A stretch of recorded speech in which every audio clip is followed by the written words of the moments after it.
안녕하세요. 좋은 하루 보내세요. 저희 채널이 마음에 드셨다면 좋아요와 구독 부탁드려요. 여러분의 응원이 힘이 된답니다. 자, 이제 실화를 하나 들려드릴게요. 댁에서 반려동물을 키우고 계신가요? 말 못하는 개 한 마리가 사람의 마음을 꿰뚫어 볼 수 있다고 믿으시나요? 오늘 저희가 나눌 이야기는 66세에 은퇴하신 한 아주머니의 사연입니다. 3년 전 그녀는 선한 마음으로 태풍이 몰아치던 밤에 죽어가던 유기견 한 마리를 구조했습니다. 이 개는 아주 특별했습니다. 잠을 자지 않았고 그림자처럼 조용했죠. 하지만 이 침묵의 개는 유독 김 여사의 현명하고 효심 깊은 며느리만 보면 마치 다른 개가 된 것처럼 온몸에 털을 곤두세우고 미친 듯이 짖어대며 저기를 드러냈습니다. 이 일로 아들은 김 여사와 여러 번 다투었고 개에게 문제가 있다며 당장 내다버리겠다고 으름장까지 놓았습니다. 이 개는 정말 미친 걸까요? 아니면 우리 인간이 보지 못하는 무언가를 본 것일까요? 김 여사는 도무지 이해할 수 없었고 결국 거실에 눈에 띄지 않는 구석에 초소형 감시 카메라를 설치했습니다. 그녀는 단지 개가 짖는 이유가 무엇인지 알고 싶었을 뿐입니다. 하지만 그녀는 전혀 예상하지 못했습니다. 카메라에 녹화된 그 장면이 개가 짖는 이유를 설명해 주었을 뿐만 아니라 그녀의 완벽한 가정이라는 허울 아래 숨겨진 소름 끼치는 음모를 벗겨냈다는 것을요. 오늘 침묵의 개 한 마리가 밝혀낸 인간 본성의 진실 속으로 함께 들어가 보시죠. 제 이름은 김순자. 올해 66세입니다. 은행 지점장 자리에서 은퇴한 후 날들은 한가로워졌지만 마음은 텅 빈 듯 공허했습니다. 남편이 세상을 떠난 지는 10년이 다 되어가고 유일한 아들 민혁이도 일찌감치 가정을 꾸렸습니다. 평생을 살아온 이 아파트는 낮에는 벽에 걸린 괴종시계의 째깍거리는 소리만 들릴 정도로 조용했고 밤이 되면 그 고요함은 바다처럼 깊어졌습니다. 제 삶에 다시 소리와 온기가 생긴 것은 3년 전 그 태풍이 몰아치던 밤이었습니다. 그날 하늘은 먹물을 쏟아부은 듯 새까맸고 광풍은 굵은 빗방울을 몰아 창문에 미친 듯이 내리치며 타닥타닥하는 요란한 소리를 냈습니다. 저는 막 퇴직 수속을 마치고 거의 부서질 듯한 우산을 쓴 채 한 발 한 발 힘겹게 재래시장에서 집으로 걸어가고 있었습니다. 시장의 가장 어둡고 지저분한 그 구석. 버려진 종이 상자 안에서 저는 그 녀석을 보았습니다. 아직 아주 작은, 원래의 털 색깔을 알아볼 수 없는 똥개였습니다. 녀석은 흠뻑 젖은 종이 상자 안에 몸을 웅크리고 있었는데 뼈와 가죽만 남을 정도로 말라 있었고 온몸의 털은 다 엉겨붙어 있었습니다.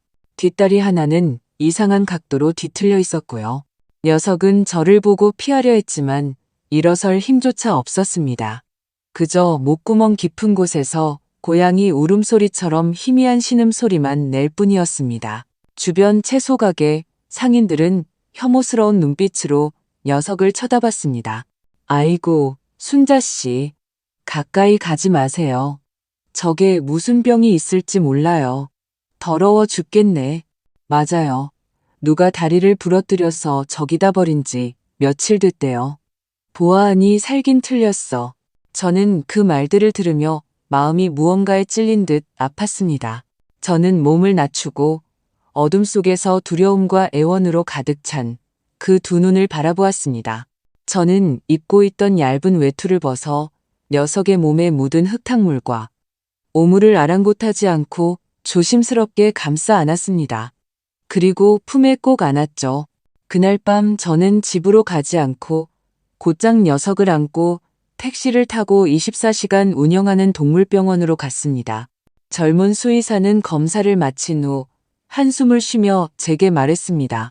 어머님, 이 강아지 상태가 아주 심각합니다. 영양실조에 탈수 증세도 있고요. 뒷다리는 오래된 상처라 최적의 치료 시기를 놓쳤습니다. 앞으로 걸을 때 좀 절뚝거릴 수 있어요. 가장 큰 문제는 성대가 심한 충격이나 공포로 인해 크게 손상된 것 같습니다.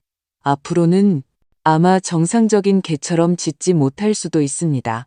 저는 녀석의 차가운 작은 몸을 쓰다듬으며 망설임 없이 말했습니다. 선생님, 제발 이 아이를 살려주세요. 그 후 한 달 동안 저는 거의 모든 시간과 정성을 이 작은 강아지에게 쏟아부었습니다. 저는 녀석에게 복돌이라는 이름을 지어주었습니다. 과거의 불운을 씻어내고 복이 가득하길 바라는 마음에서였죠. 저는 매일 손수 고기죽을 끓여 한 숟가락씩 떠먹였고 다친 다리의 통증을 덜어주기 위해 마사지하는 법을 배웠습니다. 복돌이는 살려는 의지가 강했습니다. 제 보살핌 아래 녀석의 몸은 하루가 다르게 좋아졌고 털 색깔도 점차 드러나 예쁜 황갈색이 되었습니다. 다리는 여전히 조금 절뚝거렸지만 제 뒤를 졸졸 따라다닐 수 있게 되었습니다. 그리고 녀석의 성격은 수의사의 말 그대로였습니다. 개라고 믿기지 않을 만큼 조용했죠. 절대 함부로 짖지 않았고 집에 손님이 와도 그저 조용히 고개를 들어 한번 쳐다본 뒤 다시 자기 집에 엎드려 있었습니다. 녀석은 마치 속 깊고 점잖은 오랜 친구처럼 소리 없는 동반자가 되어 제 삶의 거대한 공백을 채워주었습니다. 제가 신문을 읽을 때면 조용히 제 무릎에 머리를 기댔고 제가 텔레비전을 보다 잠들면 촉촉한 코로 저를 살짝 밀어 깨우곤 했습니다. 제 삶은 복돌이 덕분에 다시 빛을 찾았습니다. 시간이 흘러 3년이 지났습니다. 제 아들 민혁이와 며느리 서윤이는 주말마다 저를 보러 왔습니다. 서윤이는 제게 흠잡을 데 없이 완벽한 며느리였습니다. 얼굴도 예쁘고 말씨도 상냥하며 요리 솜씨도 뛰어났습니다. 올 때마다 부엌으로 달려가 제가 좋아하는 음식들로 한상 가득 차려내곤 했습니다. 제가 혈압이 높은 것을 기억하고 음식은 늘 저유분으로 만들었고 제가 어깨가 쑤신다고 불평하면 세심하게 마사지를 해주었습니다. 이웃집 박 여사님 같은 동네 어르신들은 모두 저를 부러워했습니다. 순자 씨는 정말 복받았네. 아들은 효자에 며느리는 저렇게 현명하니. 저 역시 항상 그렇게 생각했습니다. 집안의 유일한 불협화음이 복돌이에게서 비롯된다는 것을 알기 전까지는요. 모든 사람에게 온순하고 다정했던 이계가 유독 서윤이에게만 알 수 없는 저기를 드러냈습니다. 서윤이가 문에 들어서기만 하면 조용히 엎드려 있던 복돌이는 즉시 일어나 온몸의 털을 미세하게 곤두세우고 목구멍에서 으르렁거리는 경고성 가득한 낮은 소리를 냈습니다. 녀석은 서윤이를 뚫어져라 쳐다봤는데 그 눈빛은 평범한 경계심이 아니었습니다. 제가 본 적 없는 공포와 분노가 뒤섞인 눈빛이었습니다. 마치 서윤이가 불구대천의 원수라도 되는 것처럼요. 처음에는 서윤이가 뿌린 향수 냄새가 녀석을 자극했나 싶었지만 나중에 서윤이가 아무것도 뿌리지 않고 와도 복돌이의 반응은 똑같았습니다. 이 일은 제 마음속에 작은 가시처럼 밝혔습니다. 저는 이해할 수 없었습니다. 왜 한 번도 짖지 않고 온순하고 속 깊던 제 복돌이가 제 눈에 완벽한 며느리에게만 그토록 강한 적대감을 보이는지 그때 저는 아직 몰랐습니다. 동물의 직감이 때로는 우리 인간의 눈보다 상냥한 가면 아래 숨겨진 가장 깊은 어둠을 더 잘 꿰뚫어 본다는 것을요. 그 일요일 오후 햇살이 좋아 거실 바닥을 따스하고 밝게 비추고 있었습니다. 저와 아들 민혁이는 소파에 앉아 일상적인 대화를 나누고 있었고 서윤이는 평소처럼 부엌에서 분주하게 움직였습니다. 얼마 지나지 않아 진한 인삼과 대추 향기가 부엌에서 풍겨 나왔습니다. 어머니, 요즘 피곤하다고 자주 말씀하셔서 기력 보충하시라고 특별히 십전대보탕을 좀 끓였어요. 서윤이는 정성스럽게 담긴 뚝배기를 들고 부엌에서 걸어 나오며 얼굴에 상냥한 미소를 띠고 있었습니다. 그녀는 뚝배기를 식탁에 놓고 뚜껑을 열자 향기는 더욱 진해졌습니다. 제 마음이 따뜻해지며 기특하다고 칭찬하려던 바로 그때 돌발 상황이 벌어졌습니다. 제 발치에서 조용히 졸고 있던 복돌이가 마치 꼬리를 밟힌 것처럼 갑자기 벌떡 일어났습니다. 녀석은 온몸의 털을 순간적으로 곤두세워 마치 성난 고슴도치처럼 보였습니다. 몸을 활처럼 휘고 내 다리를 팽팽하게 긴장시킨 채 탕그릇을 들고 제게 다가오려던 서윤이를 향해 찢어질 듯한 광기 어린 소리로 지저대기 시작했습니다. 그 소리는 날카롭고 사나웠으며 모든 것을 불사하겠다는 경고와 위협으로 가득했습니다. 제가 알던 그 침묵하고 조용한 복돌이의 모습이 아니었습니다. 3년 전 급이 내리던 밤의 녀석을 구조한 이후로 저는 녀석이 그렇게 날카롭게 짖는 소리를 들어본 적이 없었습니다. 거실의 분위기는 녀석의 울음소리에 순식간에 얼어붙었습니다. 서윤이는 마치 겁에 질린 듯 탕 그릇을 든 손을 부들부들 떨더니 와장창하는 소리와 함께 아름다운 도자기, 그릇과 뜨거운 탕이 바닥으로 쏟아졌습니다. 깨진 도자기, 조각과 기름진 국물이 사방으로 튀었습니다. 악! 그녀는 짧은 비명을 지르며 다리에 힘이 풀린 듯 바닥에 주저앉았습니다. 얼굴에는 경악과 눈물이 가득했고 애처로운 모습으로 저를 바라보았습니다. 어머니, 저는 그냥 어머니께 탕 한 그릇 드리려고 했을 뿐인데 복돌이가 저를 물려고 해요. 아들 민혁이의 반응은 저보다 빨랐습니다. 아내가 놀란 것을 보고 그는 즉시 불같이 화를 냈습니다. 그는 한 걸음에 달려가 생각할 겨를도 없이 여전히 지저대고 있는 복돌이를 향해 발길질을 했습니다. 복돌이는 발에 차여 신음소리를 내며 벽모서리에 부딪혔지만 여전히 물러서지 않았습니다.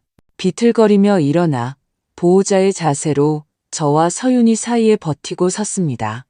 목구멍에서는 더 낮고 위협적인 으르렁거림이 새어나왔습니다. 이 미친 개새끼. 민혁이는 화가 나 얼굴이 붉어졌고 복돌이의 코를 가리키며 소리쳤습니다. 좋고 나쁨도 구분 못하고 이런 짐승을 키워서 뭐해. 저는 눈앞의 혼란스러운 상황을 보며 놀라고 두려웠지만 그보다 더 큰 것은 거대한 의문이었습니다. 저는 복돌이의 성격을 잘 압니다. 절대 이유 없이 사람을 공격할 사나운 개가 아닙니다. 오늘 이렇게까지 이성을 잃은 데에는 분명 이유가 있을 겁니다. 그만해라, 민혁아. 그만 욕해. 저는 서둘러 앞으로 나아가 여전히 으르렁거리는 복돌이를 등 뒤로 보호했습니다. 어머니, 아직도 저 녀석 편을 드시는 거예요? 민혁이는 제가 개를 보호하는 것을 보고 더욱 화를 냈습니다. 그는 고개를 돌려 제가 들어본 적 없는 타협의 여지가 없는 어조로 말했습니다. 이 개는 너무 위험해요. 서윤이가 얼마나 놀랐는지 보세요. 내일 당장 동물보호소에 연락해서 보내버려야겠어요. 만에 하나 정말 서윤이를 물기라도 하면 그 책임은 누가 집니까? 안 돼. 저는 거의 반사적으로 소리쳤습니다. 복돌이는 지난 몇 년간 제 유일한 벗이었습니다. 녀석을 보내는 것은 제 살을 도려내는 것과 같았습니다. 일부러 그런 게 아닐 거야. 아마 탕에 든 한약 냄새가 너무 강해서 녀석이 싫어해서 그랬을 거야. 저는 설명하려 애썼습니다. 어머니, 민혁이는 참을성 없다는 듯 제 말을 끊었습니다. 제발 좀 그만 핑계 대세요. 개 한 마리일 뿐인데 그렇게 중요해요? 서윤이가 어머님 며느리고 가족이에요. 그의 말은 제 가슴에 송곳처럼 밝혔습니다. 그래, 서윤이는 가족이다. 그럼 복돌이는 가족이 아닌가?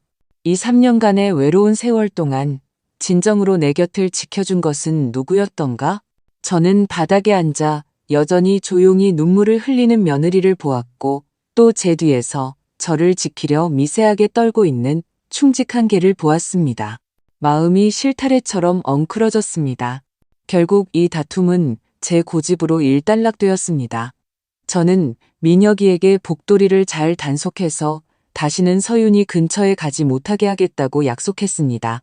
그날 밤 민혁이와 서윤이가 돌아간 후 저는 혼자 조용히 바닥에 난장판을 치웠습니다. 저는 깨진 도자기 조각들을 보며 공기 중에 아직 흩어지지 않은 한약 냄새 섞인 닭고기, 탕향기를 맡았습니다. 마음속 의심의 씨앗이 소리 없이 조용히 싹을 틔웠습니다. 복돌이는 두려워한 것도 싫어한 것도 아니었다. 저는 녀석의 당시 눈빛을 떠올렸습니다. 그것은 경고였고 무언가를 막으려는 필사적인 결이었습니다. 서윤이가 내게 다가오는 것을 막으려는 것이었을까? 아니면 내가 그 탕을 마시는 것을 막으려는 것이었을까? 이 생각이 떠오르자 저 자신도 깜짝 놀랐습니다. 어떻게 내가 이렇게 터무니없는 생각을 할 수 있을까? 서윤이는 그렇게 현명하고 효심 깊은데 그 애가 어떻게? 저는 고개를 저으며 이 끔찍한 생각을 머릿속에서 떨쳐내려 애썼습니다. 하지만 그 생각은 어두운 심연에 던져진 돌멩이처럼 비록 보이지는 않았지만 제 마음속에 잠재울 수 없는 파문을 계속해서 일으켰습니다. 그 광적인 지즘 사건 이후 집안의 분위기는 어딘가 기묘해졌습니다.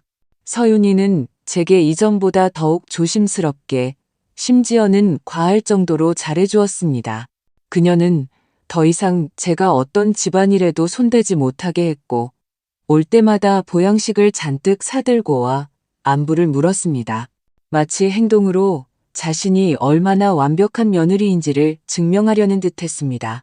하지만 그녀의 완벽함은 제게 알 수 없는 한기를 느끼게 했습니다. 제가 복돌이를 보는 그녀의 눈빛에서 감출 수 없는 혐오와 경계심을 발견했기 때문입니다. 그리고 복돌이도 이적을 인정한 듯 서윤이가 집에 있는 동안에는 한시도 제 발치에서 떨어지지 않고 충직한 경호원처럼 경계의 눈빛을 거두지 않았습니다. 아들 민혁이는 제가 걔 때문에 가족의 감정을 무시하는 행동에 대해 불만이 많아 보였습니다.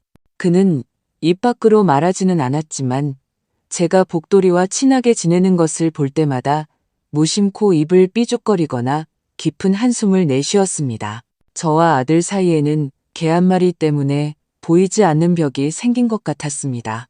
제 마음속에 그 의심의 씨앗은 이 미묘한 분위기 속에서 미친 듯이 자라났습니다.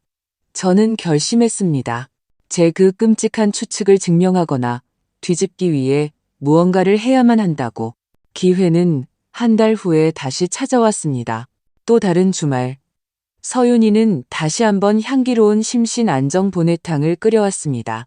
제가 최근 복돌이 일로 신경을 써서 잠을 잘 못 잔다며 일부러 한약방에 가서 좋은 약재를 구해왔다고 했습니다. 그녀는 한 그릇을 떠서 미소를 지으며 제 앞에 내밀었습니다. 거의 동시에 조용히 엎드려 있던 복돌이가 다시 전투태세에 들어갔습니다. 몸이 뻣뻣해지고 목구멍에서는 낮고 경고성 가득한 으르렁거림이 새어나왔습니다. 지난번의 교훈 때문에 앞으로 달려들지는 못했지만 그 저기는 더욱 강해졌습니다. 어머니, 보세요. 복돌이가 또. 민혁이의 얼굴에 즉시 불쾌한 기색이 드러났습니다. 괜찮다. 저는 손을 저어 그의 말을 막고 서윤이에게 온화한 미소를 지어 보였습니다. 서윤아, 정말 고맙다. 그런데 엄마가 오늘 속이 좀 안 좋아서 기름진 건 못 마실 것 같구나. 이 탕은 그냥 뒀다가 좀 식으면 마실게. 저는 그렇게 말하면서 무심코 냅킨으로 입을 닦았습니다. 입을 닦는 순간 저는 손가락으로 그릇 가장자리에 탕 국물을 살짝 묻혔습니다. 그리고 그 국물이 묻은 냅킨을 아무도 모르게 접어서 주머니에 넣었습니다. 이것은 제가 은행에서 수십 년간 일하며 생긴 습관이었습니다. 조금이라도 의심스러운 일에 대해서는 먼저 증거를 확보하는 것. 서윤이의 얼굴에는 눈치채기 힘든 실망감이 스쳐 지나갔지만 곧 미소를 되찾았습니다. 네, 그럼 어머니, 그냥 두세요. 제가 따뜻한 물 한 잔 따라 드릴게요. 민혁이는 옆에서 투덜거렸습니다. 어머니, 서윤이가 몇 시간 동안 힘들게 끓였는데 또 성의를 무시하시네요. 그게 때문에 영향을 받으셔서 이제 의심까지 많아지셨어요. 저는 그와 논쟁하지 않았습니다. 그저 속으로 냉소했죠. 내가 정말 의심이 많은 건지 아닌지는 곧 답이 나올 테니까요.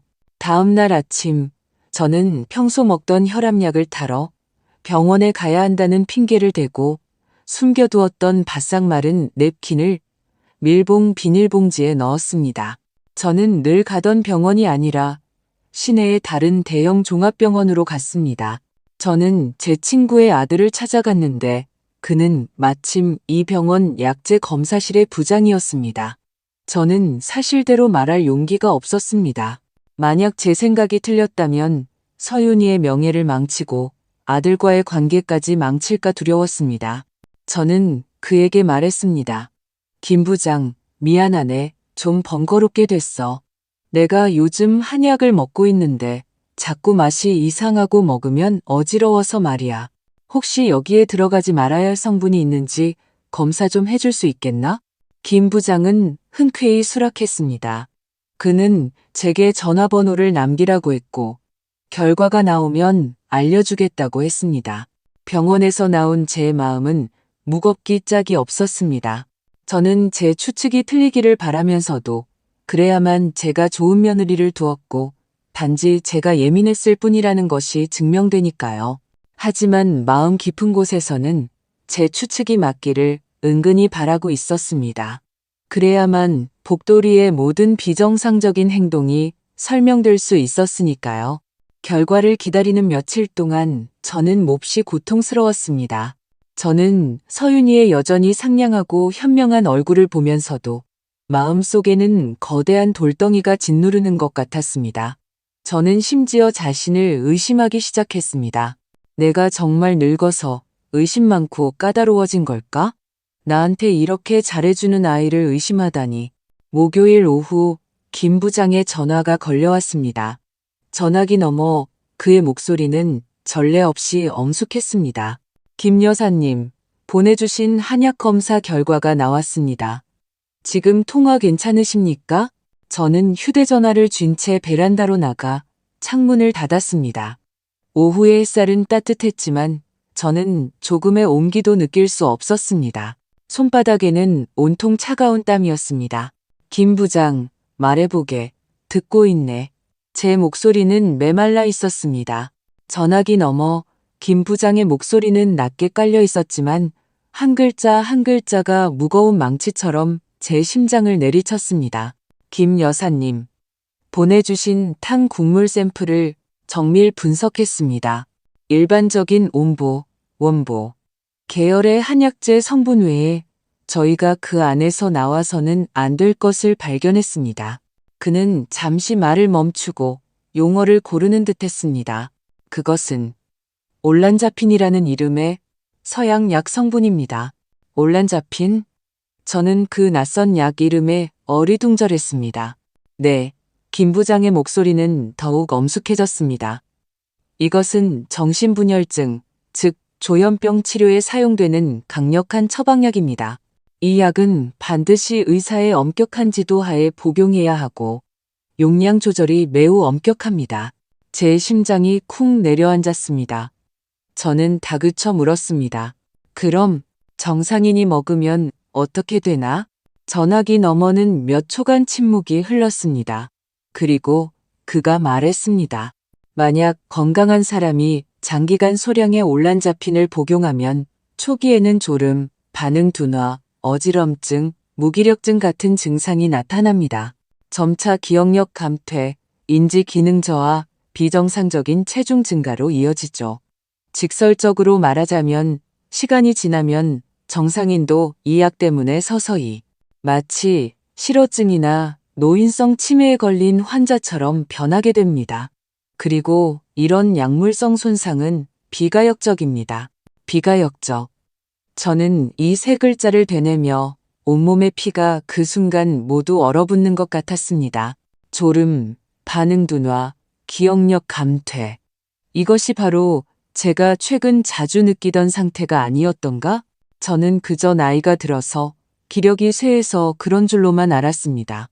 그런데 그게 아니었다니. 김 여사님? 김 여사님, 듣고 계세요? 김 부장의 목소리가 저를 거대한 충격에서 끌어냈습니다. 듣고 있네. 저는 벽을 짚고서야 겨우 설 수 있었습니다. 여사님, 이건 보통 일이 아닙니다. 이 탕이 어디서 왔는지는 모르겠지만 여사님께 약을 먹인 사람은 그 의도가 매우 악독합니다. 부디 조심하시고 경찰에 신고하시는 게 좋겠습니다. 전화를 끊고 저는 베란다 의자에 주저앉았습니다. 머릿속은 하얗게 비어 있었습니다. 햇빛이 눈을 찔러 아팠지만 눈물 한 방울 나오지 않았습니다. 저는 마침내 모든 것을 이해했습니다. 저는 마침내 왜 복돌이가 서윤이가 보양탕을 가져왔을 때 그렇게 미친 듯이 지저댔는지 이해했습니다. 녀석은 공격한 것이 아니라 경고한 것이었습니다. 말 못하는 그 목으로 온 힘을 다해 제게 위험하다고 독이 들었다고 알렸던 겁니다. 녀석이 맡았던 것은 싫어하는 한약 냄새가 아니라 그 탕 속에 든 치명적이고 보이지 않는 위험의 냄새였습니다. 그리고 저 스스로 똑똑하다고 생각했던 인간은 몇 번이고 녀석의 경고를 무시했습니다. 심지어 녀석이 철이 없다고 책망하기까지 했습니다. 제 심장은 보이지 않는 손에 꽉 쥐어진 듯 아파서 숨을 쉴 수 없었습니다. 미안해, 복돌아. 내가 하마터면 네가 목숨을 걸고 내게 준 경고를 저버릴 뻔했구나. 거대한 공포가 파도처럼 저를 덮쳤습니다. 서윤이, 제 앞에서 상냥하고 현명하며 세심하게 저를 챙기던 그 며느리가 뒤에서는 이런 음험하고 악독한 방식으로 제게 약을 먹이고 있었다니. 그녀의 목적은 무엇일까? 저를 정말로 생활을 스스로 할 수 없는 치매 노인으로 만들려는 것인가? 그런 다음에는 민혁이와 함께 제 후견인 자격으로 이 대출 없는 낡은 아파트를 팔아치우고 제 모든 퇴직금을 가로채려는 것인가? 이 생각은 독사처럼 제 뇌리를 파고들어 머리부터 발끝까지 오싹하게 만들었습니다. 저는 즉시 경찰에 신고할까 생각했지만 이성이 저를 붙잡았습니다. 제 손에는 검사 보고서 한 장뿐, 이 약을 서윤이가 넣었다는 직접적인 증거는 아무것도 없었습니다. 그녀는 얼마든지 변명할 수 있었습니다. 실수로 약을 잘못 넣었다거나 누군가 자신을 모함했다고 말입니다. 그리고 그녀에게 푹 빠져 정신 못 차리는 제 아들 민혁이는 분명 망설임 없이 자기 아내를 믿을 것입니다. 그때가 되면 저는 그녀를 법의 심판대에 세우기는커녕 오히려 긁어 부스럼을 만들어 그녀를 더욱 경계하게 만들고 심지어는 궁지에 몰린 쥐처럼 행동하게 할 수도 있습니다. 안 돼. 이대로 탄파할 수는 없다. 침착해야 한다. 냉정을 유지해야 한다. 저는 복돌이 곁으로 가서 몸을 낮추고 녀석을 꼭 껴안았습니다. 녀석은 제 떨림을 느꼈는지 따뜻한 혀로 제 손등을 살며시 핥으며 목구멍에서 위로하는 듯한 낑낑거리는 소리를 냈습니다. 복돌아, 미안해. 저는 녀석의 따뜻한 털에 얼굴을 묻고 목 메인 소리로 말했습니다. 고맙다, 내 착한 아가. 나를 구해줘서 고마워. 그날부터 저는 위장을 시작했습니다. 저는 최근에 건망증과 졸음이 점점 심해지는 척했습니다. 일부러 가스불 끄는 것을 잊어버리고 열쇠를 집에 두고 나오기도 했으며 민혁이에게 같은 질문을 반복해서 물었습니다.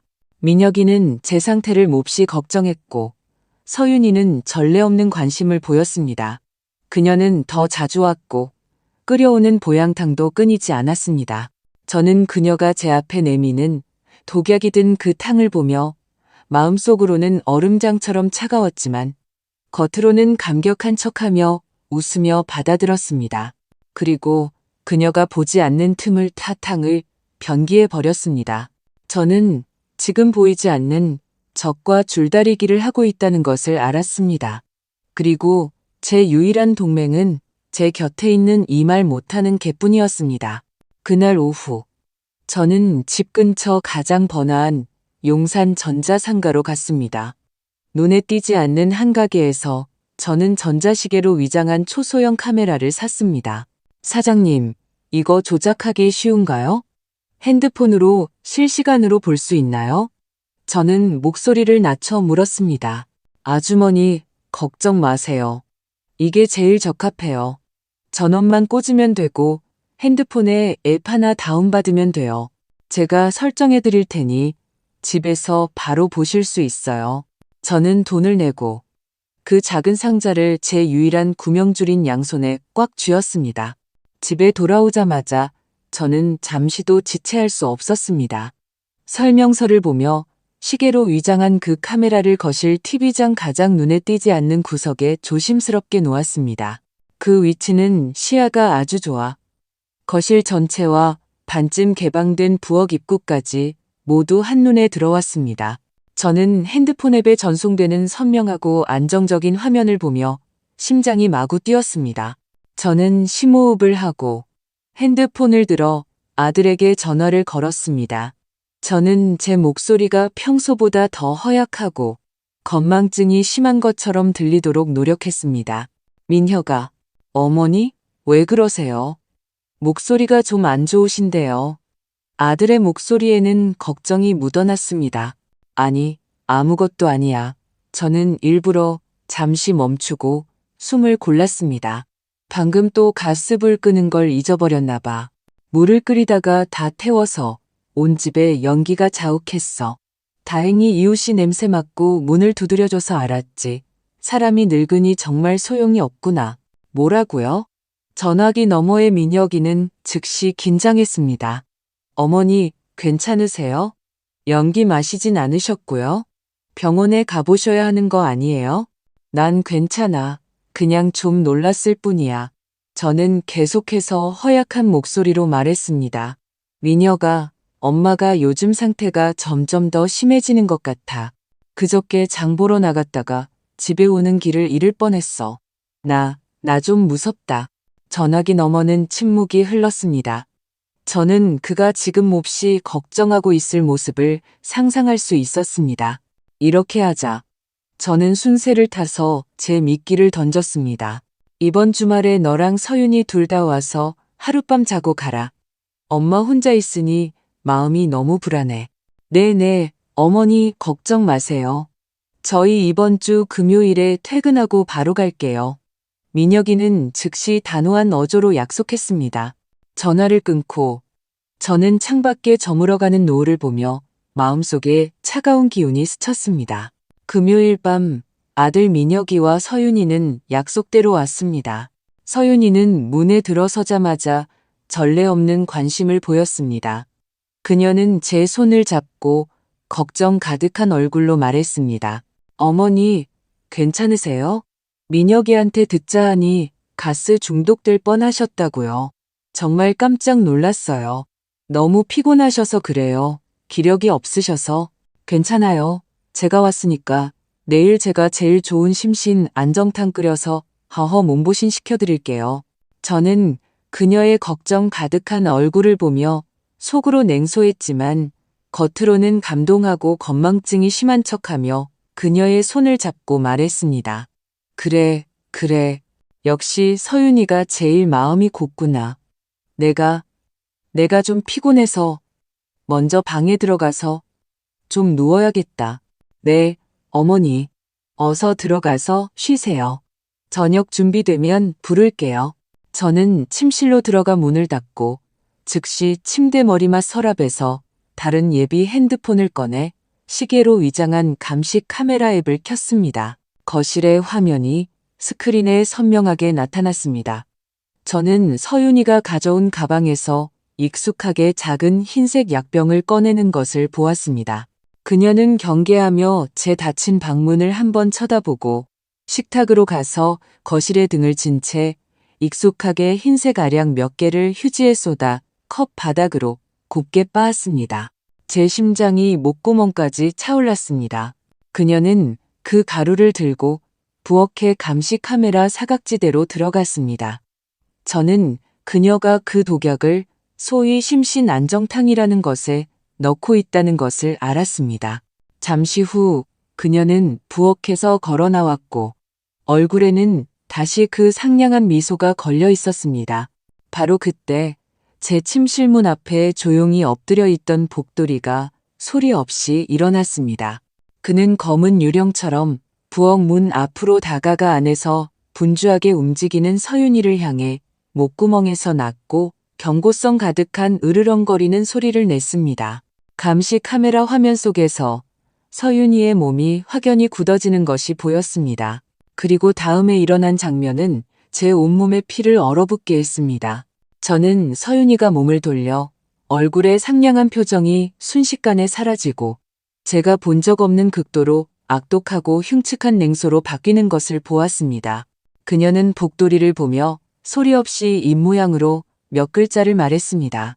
소리는 들리지 않았지만 저는 그것이 죽일 개새끼, 두고 바라는 것을 분명히 분별할 수 있었습니다.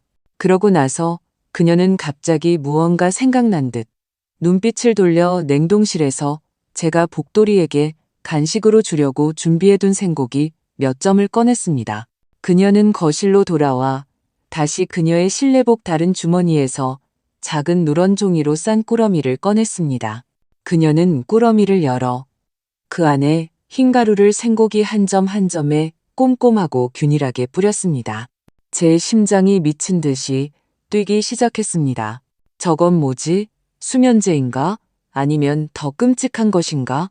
저는 침대 가장자리에 앉아 떨리는 손으로 이 세상에 다시는 누를 일이 없을 거라고 생각했던 그 세 개의 숫자 112를 눌렀습니다. 전화는 금방 연결되었습니다. 저는 온 힘을 다해 목소리의 떨림을 억누르고 수화기에 대고 명확하고 침착하게 말했습니다. 여보세요. 신고하려고 합니다. 주소는 지금 제 며느리가 제게 독을 타려는 것으로 의심됩니다. 즉시 와주세요. 감시 카메라 속에서 서윤이는 독이 든 고기가 담긴 그릇을 들고 복도리의 밥그릇 옆으로 갔습니다. 얼굴은 다시 그 상냥한 모습으로 변했고 심지어는 애정을 담은 어조로 말했습니다. 복돌아, 착하지. 요즘 살이 너무 빠졌어. 이모가 간식 줄게. 어서 먹어. 복돌이는 속지 않았습니다. 그는 경계하며 두 걸음 뒤로 물러나 공중에서 그 고기 그릇의 냄새를 맡았습니다. 다가가기는커녕 오히려 그 고기 그릇과 서윤이를 향해 이전보다 훨씬 더 사납고 처절한 소리로 지저댔습니다. 그 짖음은 더 이상 경고가 아니라 분노에 찬 직접적인 고발이었습니다. 그는 등을 구부리고 이를 드러내며 공격 자세를 취하고 그 독이 든 고기 그릇 앞을 죽기 살기로 지키며 아무도 다가오지 못하게 했습니다. 서윤이의 얼굴은 극도로 험악해졌습니다. 그녀는 이 개가 이렇게까지 고집불통일 줄은 몰랐던 것입니다. 그녀의 위장은 마침내 더 이상 버티지 못했습니다. 그녀는 한 걸음 뒤로 물러나 복돌이를 향해 날카로운 목소리로 욕설을 퍼부었습니다. 이 빌어먹을 짐승 새끼, 좋을 때 먹지. 바로 그때 개 짖는 소리에 잠이 깬 민혁이가 졸린 눈으로 침실에서 걸어 나왔습니다. 서윤이는 즉시 경극의 병검처럼 순식간에 놀란 듯한 애처로운 모습으로 돌아왔습니다. 그녀는 복돌이를 가리키며 민혁이에게 울먹이며 하소연했습니다. 민혁 씨, 빨리 좀 봐요. 내가 복돌이 살 빠진 거 보고 안쓰러워서 고기 몇 점 주려고 했는데 제가 또 나를 물려고 해요. 이 개는 정말 더는 안 되겠어요. 민혁이는 눈앞에 혼란스러운 상황을 보았습니다. 아내는 겁에 질려 떨고 있고 개는 아내를 향해 미친 듯이 지저대고 있었습니다. 그의 가려진 뇌는 즉시 그가 가장 옳다고 생각하는 판단을 내렸습니다. 짐승. 그는 불같이 화를 내며 벽모퉁이에 있던 빗자루를 집어들어 복돌이를 향해 사정없이 휘둘렀습니다. 저는 더 이상 볼 수 없었습니다. 저는 핸드폰에서 녹화 중이던 감시 카메라 화면의 저장 버튼을 누르고 방문을 벌컥 열었습니다. 그만둬. 제 목소리는 극도의 분노와 공포로 인해 날카롭고 쉬어 있었습니다. 거실의 모든 사람과 개의 움직임이 마치 일시 정지 버튼을 누른 것처럼 멈췄습니다. 민혁이가 높이 든 빗자루는 허공에 멈췄고 서윤이 얼굴의 울먹임은 당황한 표정으로 굳어졌습니다. 오직 복돌이만이 제가 나온 것을 보고 즉시 기댈 곳을 찾은 듯 낑낑거리며 제 발치로 물러나 몸으로 제게 바싹 붙었습니다. 그러면서도 서윤이를 향해 이를 드러내는 것을 잊지 않았습니다. 민혁이는 저를 보며 얼굴에 노여움이 가시지 않은 채 오히려 짜증 섞인 표정을 지었습니다. 어머니, 또 왜 끼어드세요? 이 미친 개가 서윤이를 물려는 거 안 보이세요? 오늘 내가 기어 이 버릇을 고쳐놓고야 말겠어요. 저는 그를 무시했습니다. 저는 서윤이를 뚫어져라 쳐다보며 한 걸음 한 걸음 그녀에게 다가갔습니다. 바닥에 있는 그 고기 그릇을 가리키며 분노로 떨리는 목소리로 말했습니다. 강서윤, 말해봐. 그 고기 그릇에 도대체 뭘 넣었지? 서윤이의 얼굴은 순식간에 새하얗게 질렸습니다. 그녀는 눈빛이 흔들리며 무의식적으로 한 걸음 뒤로 물러나 민혁이 뒤에 숨었습니다. 제가 이미 질리도록 본 그 애처로운 모습으로 목 메인 소리로 말했습니다. 어머니, 무슨 말씀이세요? 저는 모르겠어요. 저는 그냥 복돌이한테 간식 주려고 했을 뿐인데 아직도 연기하는구나. 저는 큰 소리로 그녀의 말을 끊었습니다. 내가 모를 줄 알아? 내 방에 감시 카메라 있어. 네가 방금 한 짓 내가 다 똑똑히 봤어. 저는 제 예비 핸드폰을 꺼내 스크린을 그들을 향해 돌렸습니다. 화면에는 몇 분 전 서윤이가 주머니에서 종이 꾸러미를 꺼내 고기 위에 가루를 뿌리는 전 과정이 반복 재생되고 있었습니다. 화면은 선명했고 각도는 교묘했으며 반박의 여지가 없었습니다. 민혁이는 영상을 보고 완전히 얼어붙었습니다. 그는 스크린을 보고 또 뒤에서 떨고 있는 아내를 보았습니다. 잠시 동안 머리가 전혀 돌아가지 않았습니다. 서윤이는 잠깐의 혼란 끝에 마지막이자 가장 광적인 발악을 시작했습니다. 그녀는 제 핸드폰을 뺏으려고 달려들며 날카롭게 소리쳤습니다. 어머니, 어떻게 집에 이런 걸 설치해서 우리를 감시할 수 있어요? 이건 불법이에요. 이건 우리 사생활 침해라고요. 민혁이의 머리는 이 순간 마침내 그럴듯한 분출구를 찾은 듯 했습니다. 그는 아내의 기이한 행동을 의심하는 대신 오히려 저에게 화살을 돌렸습니다. 그는 얼굴이 붉어지며 제게 소리쳤습니다. 맞아요. 어머니, 너무하세요. 우리한테 사적인 공간도 좀 있어야죠. 그리고 서윤이가 말했잖아요. 그건 그냥 걔한테 주는 영양제일 수도 있다고요. 어머니가 그냥 쟤를 미워해서 이를 이렇게 나쁘게 생각하시는 거예요. 저는 눈앞에 이 억지를 부리고 흑백을 전도하는 부부를 보며 마음속 마지막 온정마저 사라졌습니다. 저는 핸드폰을 죽기 살기로 지키며 차갑게 말했습니다. 좋아. 네가 그렇게 쟤를 믿는다면 지금 바로 경찰에 신고하자. 경찰이 와서 이 고기 그릇에 든 게 도대체 무슨 영양제인지 검사하게 해보자. 바로 그때 맑고 위험 있는 초인종 소리가 갑자기 울렸습니다. 딩동 딩동. 그 소리는 마치 무거운 망치처럼 거실의 혼란스러운 다툼 소리를 순식간에 잠재웠습니다. 민혁이가 짜증스럽게 걸어가 문을 열었습니다. 문 밖에는 제복을 입고 표정이 엄숙한 경찰 2명이 서 있었습니다. 신고하신 분이 누구십니까? 젊은 경찰관 1명이 입을 열었습니다. 민혁이는 완전히 멍해졌습니다. 그는 저를 돌아보며 눈빛에 믿을 수 없다는 표정이 가득했습니다. 저는 손을 들고 차분하게 말했습니다. 경찰관님, 제가 신고했습니다. 서윤이는 경찰을 보고 극도로 당황했습니다. 그녀는 아마도 이 연약해 보이는 늙은이가 정말로 경찰에 신고할 줄은 꿈에도 몰랐을 것입니다. 그녀는 아직 마지막 발악을 하려 했습니다. 그녀는 경찰 앞으로 달려가 울며 말했습니다. 경찰관님, 이건 오해예요. 다 오해라고요. 저희 시어머니가 요즘 정신이 좀 안 좋으셔서 자꾸 제가 자기를 해친다고 망상하세요. 우리는 가족이에요. 그녀는 감정이 격해져 말하면서 경찰의 옷소매를 잡아 끌며 그를 문 밖으로 밀어내려 했습니다.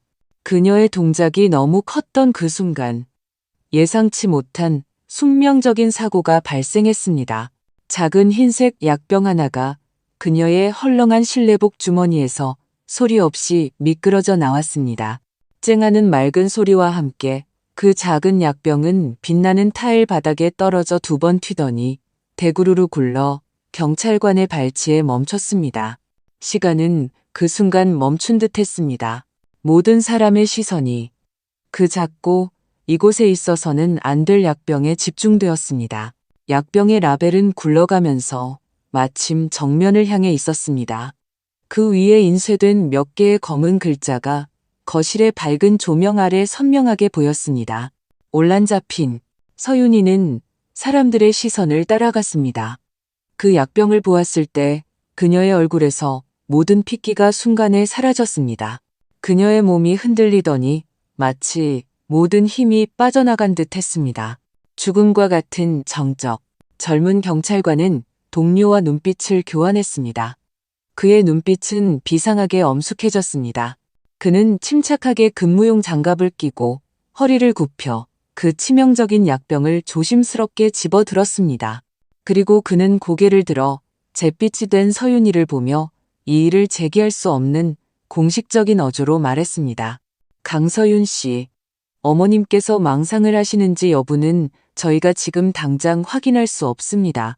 하지만 이 정신과 처방약병이 왜 당신 주머니에서 나왔는지, 그리고 이 개밥에 문제가 있는지 없는지는 검사 결과가 나오면 모든 게 명확해질 겁니다. 그는 잠시 말을 멈추고 수갑을 꺼냈습니다.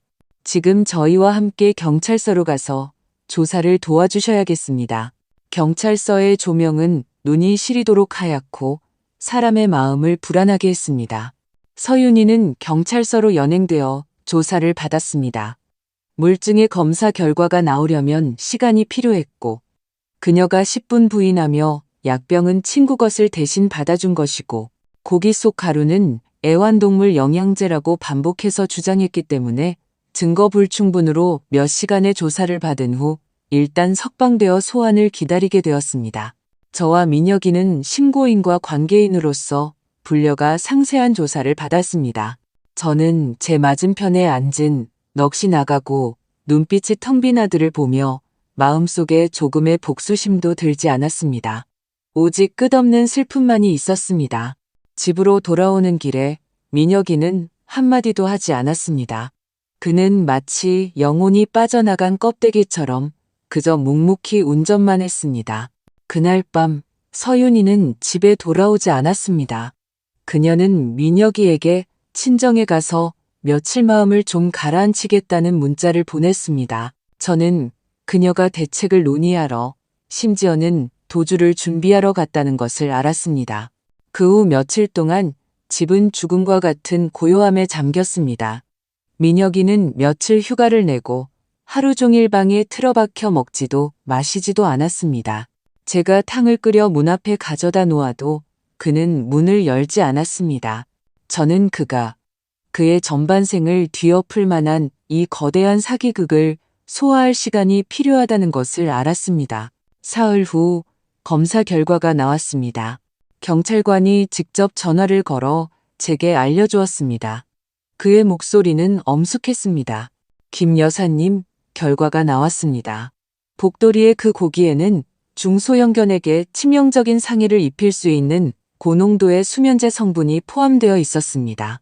또한 이전에 여사님께서 검사를 의뢰하셨던 탕국물 샘플과 그날 강서윤 씨 주머니에서 떨어진 약병 속 약물 성분은 대조 결과 완전히 일치했습니다. 모두 올란자핀입니다. 저는 전화를 쥔 손이 미세하게 떨렸습니다. 이미 결과를 짐작하고 있었지만 진실이 확인되는 순간 저는 여전히 등골이 오싹했습니다. 경찰관은 이어서 말했습니다. 저희가 방금 강서윤 씨를 소환하려 했지만 그녀의 핸드폰은 꺼져 있고 친정에도 없는 것으로 확인됐습니다. 저희는 그녀가 죄를 짓고 도주한 것으로 판단하고 있습니다. 저희는 공식적으로 그녀를 수배자로 지정할 것입니다. 전화를 끊고 저는 아들의 방문을 두드렸습니다. 저는 검사 결과와 서윤이가 도주했다는 소식을 담담하게 그에게 전했습니다. 그는 듣고 나서 울지도 소란을 피우지도 않았습니다. 그저 고개를 들어 저를 바라보며 눈빛에 깊은 고통과 후회가 가득했습니다. 엄마. 그의 목소리는 쉬어 있었습니다. 죄송해요. 그 기다림은 길지 않았습니다. 석 달 후 낯선 번호로 전화가 걸려왔습니다. 경찰관이었습니다. 김 여사님, 강서윤을 수원에 있는 한 작은 식당에서 검거했습니다. 그녀의 오빠 강태식도 다른 사건에 연루되어 얼마 전 저희에게 체포되었습니다. 몇 가지 상황에 대해 여사님께서 경찰서로 오셔서 대질 신문을 통해 확인해 주셔야 할 것 같습니다. 저는 민혁이와 함께 다시 경찰서로 갔습니다. 차갑고 고요한 취조실에서 두꺼운 유리창을 사이에 두고 저는 다시 서윤이를 만났습니다. 그녀는 마르고 초췌해져 있었고 이전에 세련되고 위장된 모습은 없었습니다. 구치소의 회색 운동복을 입고 손목에 차가운 수갑은 그녀가 정성껏 관리하던 손과 눈에 띄게 대조를 이루었습니다. 그녀는 저를 보고 시선을 피하며 즉시 고개를 숙였습니다. 취조 과정 동안 저는 옆방에서 방청을 허락받았습니다. 처음에는 서윤이가 마지막 발악을 하며 모든 책임을 오빠에게 떠넘기려 했습니다. 경찰관이 그녀 앞에 서류한 불을 놓기 전까지는요. 그것은 그녀의 오빠 강태식의 진술서였습니다. 알고 보니 강태식은 사채비 때문에 오래전부터 경찰의 감시를 받고 있었습니다. 관대한 처벌을 받기 위해 그는 마치 대나무통에 콩을 쏟아붓듯 여동생이 어떻게 자신과 공모했는지, 어떻게 약을 먹여 저를 금치산자로 만들 계획이었는지, 어떻게 제 집을 팔아 자신의 빚을 갚으려 했는지 그 모든 음모를 낱낱이 털어놓았습니다. 오빠의 배신은 서윤이를 무너뜨린 마지막 지푸라기였습니다. 그녀는 진술서를 보며 갑자기 신경질적으로 울다가 웃는 소리를 냈습니다. 경찰의 요청에 따라 저는 취조실로 들어갔습니다. 서윤이는 고개를 들어 핏발 선 눈으로 저를 뚫어져라 쳐다보며 자포자기한 듯한 원망 섞인 얼굴로 말했습니다. 맞아요. 다 내가 했어요. 그녀는 소리쳤습니다. 작은 취조실 안에서 그녀의 목소리는 유난히 귀에 거슬렸습니다. 나는 그냥 당신을 아무것도 모르는 폐인으로 만들고 싶었어요. 나는 그냥 당신의 그 낡아빠진 집을 팔아버리고 싶었다고요. 그녀는 옆에서 이미 눈물을 펑펑 쏟고 있는 민혁이를 향해 히스테릭하게 소리쳤습니다. 당신이 왜 내가 당신이랑 결혼했는지 알아? 고작 한 달에 400만 원 버는 그 월급 때문에? 내가 말해주지. 나는 처음부터 당신 엄마의 이 집을 노렸어. 당신같이 능력 없는 남자 만나서 몇 년 동안 하녀처럼 당신네 모자를 모셨는데 내가 뭘 바랐겠어? 내가 바란 건 바로 이 집이었다고. 마지막으로 그녀는 저를 보며 기이한 미소를 지으며 한 글자 한 글자 제 심장을 먹게 할 비밀을 말했습니다. 김순자 씨, 그거 알아요? 내 좋은 일을 망친 당신의 그 죽일 놈의 개 3년 전에 시장 그 구석에서 그놈을 반쯤 죽여서 쓰레기 더미에 던져버린 게 바로 내 오빠 강태식이에요. 정말 생각도 못했네. 그녀는 웃다가 눈물이 흘러내렸습니다. 당신 같은 노친네가 그걸 주워갈 줄이야. 이건 정말 하늘의 뜻이야. 안 그래? 그놈이 그때 죽지 않더니 이제 자기 손으로 나를 여기로 보냈네. 하하하하. 저는 이 말을 듣고 벼락을 맞은 듯 온몸이 차가워졌습니다. 저는 발을 헛디뎌 거의 서 있지 못할 뻔했습니다. 저는 마침내 이해했습니다. 저는 마침내 모든 것을 이해했습니다. 저는 마침내 복돌이가 왜 서윤이를 처음 본 날부터 그렇게 깊은 공포와 적의를 품었는지 이해했습니다. 그것은 단순히 동물의 직감이 아니었습니다. 그것은 뼈에 새겨진 가해자에 대한 기억이었습니다. 녀석은 경고한 것이 아니라 원수를 알아본 것이었습니다. 그리고 제 곁에 있던 아들 민혁이는 아내가 처음부터 끝까지 자신을 이용하고 속였다는 것을, 심지어 제가 구해온 복돌이마저도 그녀의 죄악과 그렇게 깊은 연관이 있다는 것을 직접 듣고 난 후 이 40대의 남자는 더 이상 이 거대한 충격과 굴욕을 견딜 수 없었습니다. 그는 눈앞이 캄캄해지며 그 자리에서 그대로 쓰러졌습니다. 취조실에서의 그 소동은 뒤늦게 찾아온 잔혹한 성인식처럼 제 아들을 완전히 깨어나게 했습니다. 민혁이는 깨어난 후 울지도 소란을 피우지도 않았습니다. 그는 그저 침묵하며 모든 수속을 마쳤고 그리고 침묵하며 저를 차에 태워 집으로 돌아왔습니다. 오는 길에 우리 모자는 아무 말도 하지 않았습니다. 하지만 공기 중에는 더 이상 과거의 그 어색한 벽이 아니라 재난을 겪고 난 후 침전된 서로 의지하는 고요함이 있었습니다. 집에 돌아와서 그가 가장 먼저 한 일은 복돌이 앞으로 가서 천천히 정중하게 무릎을 꿇는 것이었습니다. 복돌이는 그의 행동에 놀란 듯 두 걸음 뒤로 물러났습니다. 복돌아, 미안해. 민혁이의 목소리는 메었고 눈물이 굵은 방울로 뚝뚝 떨어졌습니다. 내가 잘못했어. 내가 눈이 멀었어. 내가 어리석었어. 너를 해칠 뻔했고 엄마도 해칠 뻔했어. 미안하다. 그는 손을 뻗어 복돌이를 쓰다듬으려 했습니다. 복돌이는 잠시 망설였지만 결국 앞으로 다가와 따뜻한 혀로 민혁이의 손등을 살며시 핥았습니다. 목구멍에서는 위로하는 듯한 낑낑거리는 소리가 났습니다. 눈앞의 이 광경을 보며 제 눈물도 참을 수 없이 흘러내렸습니다. 저는 제 아들이 이 순간 비로소 진정으로 어른이 되었다는 것을 알았습니다. 강서윤과 그녀의 오빠 강태식 사건은 나중에 신문사회면에 실렸습니다. 악동며느리 집 뺏으려 시어머니의 장기간 약물 투여라는 자극적인 제목으로요. 그들은 결국 자신들의 죄에 대한 응당한 법적 대가를 치렀습니다. 민혁이는 공식적으로 법원에 이혼 소송을 제기했습니다. 그는 그들 둘이 결혼 후 공동으로 구매했던 차를 팔아 그 돈의 절반을 변호사를 통해 서윤이의 부모님께 전달했습니다. 그는 제게 말했습니다. 엄마, 그 사람이 우리한테 어떻게 했든 그 부모님은 죄가 없으세요.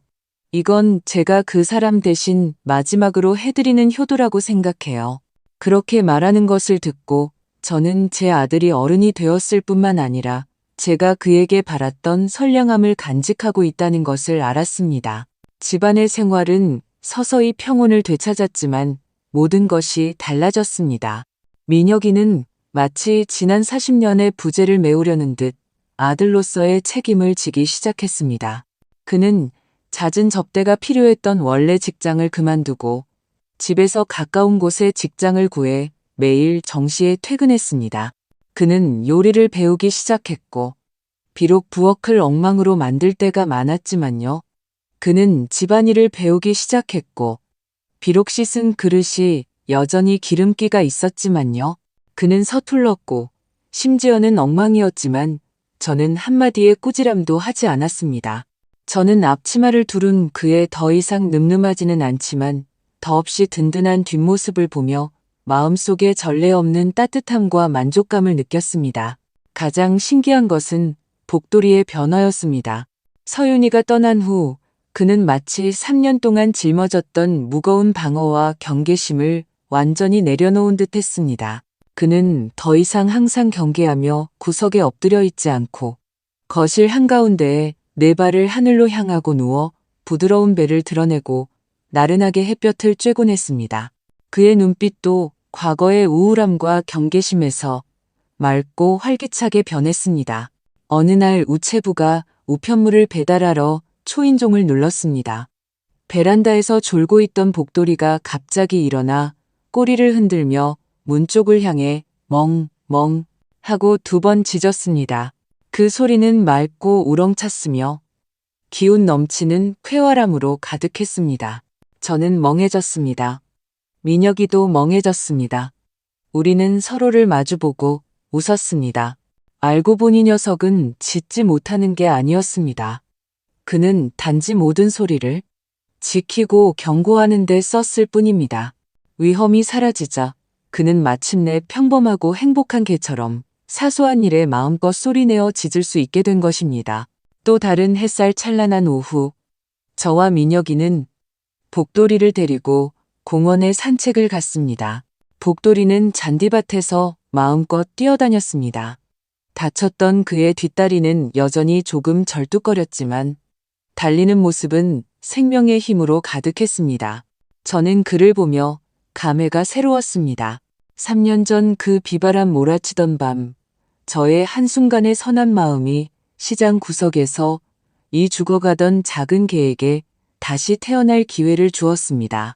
그리고 3년 후, 이 말 못하는 침묵의 증인은 그의 뼈에 새겨진 기억과 충성심으로 제게 두 번째 생명을 돌려주었습니다. 이것은 단지 선한 사람은 복을 받는다는 이야기가 아닙니다. 이것은 기억과 수호에 관한 기묘한 인과응보의 순환입니다. 엄마, 민혁이가 제 곁으로 와서 저와 함께 멀리 있는 복돌이를 바라보며 진심으로 말했습니다.